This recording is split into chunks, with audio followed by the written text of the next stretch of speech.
Car കത്തിയ അതെനിക്ക് പുല്ല. പകരം നിന്റെ ഈ തറവാട് കത്തിച്ചു കളയാൻ എനിക്ക് കഴിയാഞ്ഞിട്ടല്ല. എനിക്കറിയേണ്ടത് നീ പടയൊരുക്കം തുടങ്ങിയൊന്നാ.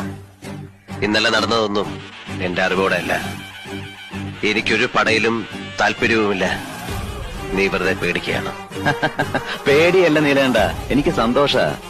നീ ഇറങ്ങണം, പഴയ കണക്കുകളൊക്കെ തീർക്കണ്ടേ. അപ്പോഴേ എനിക്ക് ഈ കളിയിൽ ഹരം കൂടൂ. നിന്നെ ഞാൻ ഇറക്കും. മുണ്ടക്കൽ ഉത്സവത്തിന് ഇനി അധികം നാളില്ല. നിനക്കതിന് കഴിയില്ല. തീർക്കാൻ കണക്കുകൾ ബാക്കി വെക്കുന്ന സ്വഭാവം എനിക്കില്ല. അങ്ങനെ ആയിരുന്നുവെങ്കില് തളർന്നുപോയി കയ്യിൽ ഒരു കത്തി കെട്ടിവെച്ച് ഞാൻ വന്നനെ മുണ്ടക്കിലെ വാതിലും ചവിട്ടി തുറന്ന്. പഴയ നീലകണ്ഠനെ മറക്കാൻ ഞാൻ തന്നെ ശ്രമിക്കുക. ഓർമ്മിപ്പിക്കാൻ നീ വെറുതെ ശ്രമം നടത്തണ്ട.